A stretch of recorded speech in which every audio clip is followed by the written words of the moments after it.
Hello guys, welcome back to the channel where today I'm going to feature another piece from this company Guanqin, which I've had quite a few nice ones from, and again this is courtesy of GearBest, a massive Chinese online retailer. Thank you for providing yet another watch for review. So without further ado, let's get into this particular casing. So simple slip case and cardboard packaging as always. And let's just get this open to show you the watch. So in here we have fairly basic microfiber cloth with the branding there. We've got a warranty card as with all the other previous ones, and a simple manual, which in this case actually doesn't deal with the specific caliber of the watch. So it's kind of like a pretty random placing as far as I can tell.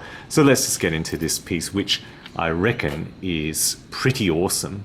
So it's showing you that really cool dial here. This is the Guanqin automatic calendar dress watch. GQ20022 is the model, but I call this my grand complication. This is what I've come to nickname this particular watch, because I suspect this is probably aping some high-end Swiss, but I don't know what this might be copying, if there is any that it copies. So if you know, let me know if you recognize the watch that may have originated this design.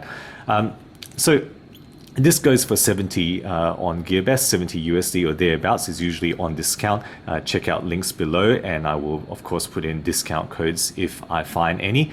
The movement, thank you to William from What You Seek, who provided identification, because I couldn't find any information on it, but this is in fact a Shanghai JHS 21. So let me just show you the back here. You can see the nice decoration, fairly nicely decorated rotor there with Guanqin on the actual rotor itself, and movement details that you can see.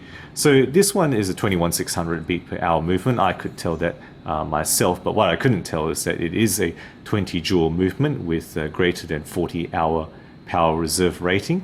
It does have manual winding, so here in the 0 position, right, it winds manually. It does have a fourth hand indicating the date. So right here is on 15.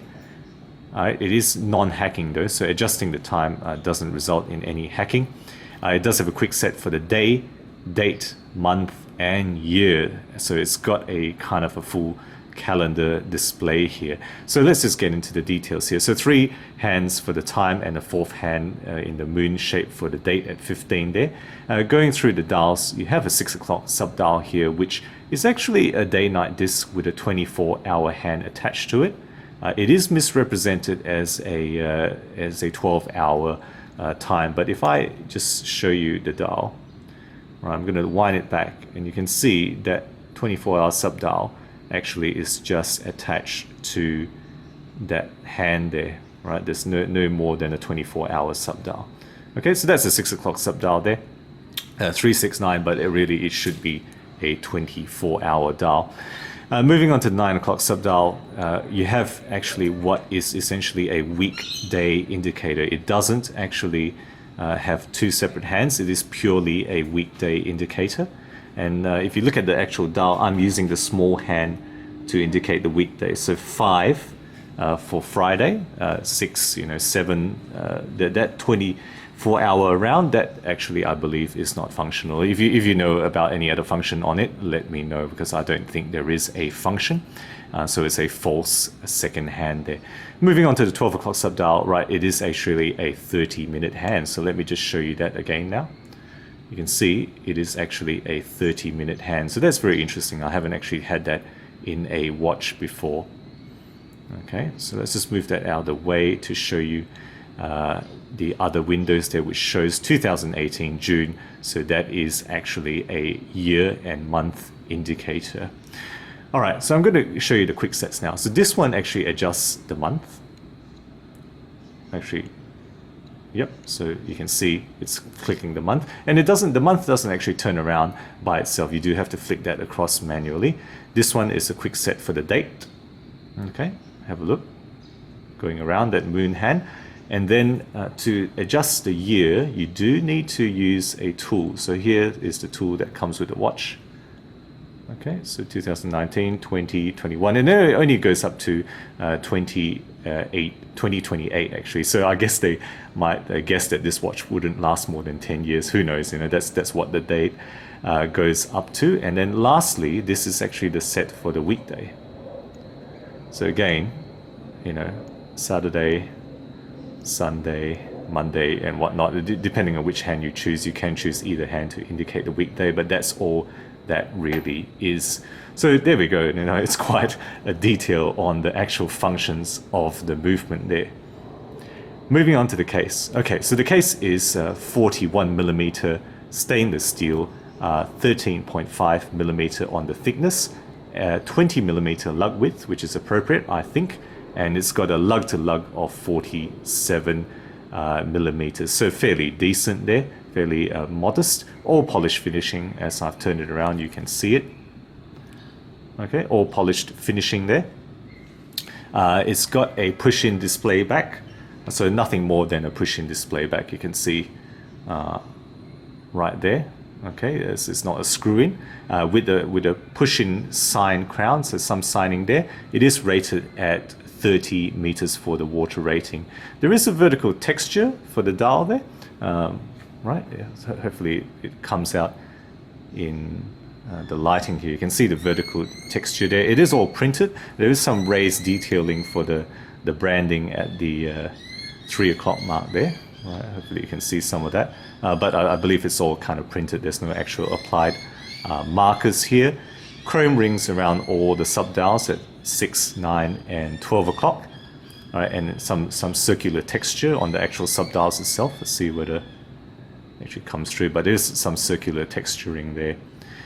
Okay, so on the detail on the dial there. So quite a lot of detail. It's got a date ring printed around the inside, and the chapter ring is printed on the flange, right on the outside of the dial, that raised bit, the angled bit that you can see there. Right, leaf style hands, moon for the date, and then a simple, just a straight hand for the second hand. Right, no loom on this watch, which is a kind of a dress style watch, so I don't mind that it doesn't actually have any loom. But you know, I'll go into whether they should have differentiated the hour and minute hands later. Flat sapphire crystal, which is pleasing. Right, put in a sapphire on this watch at $70.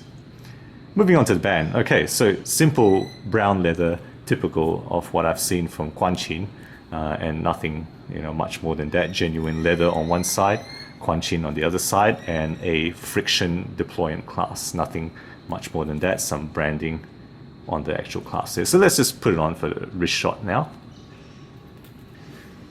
And there we have it, the Guanqin Grand Complication automatic calendar on my wrist there.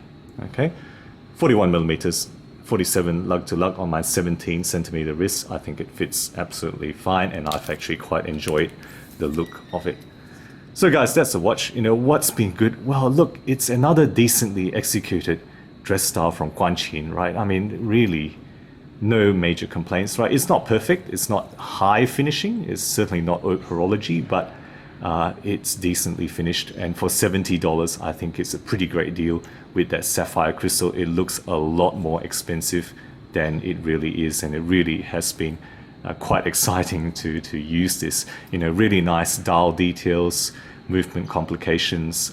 Really have enjoyed this for what it is. So, you know, I have a lot of comments so far already on how it looks, and it's just been a joy to have.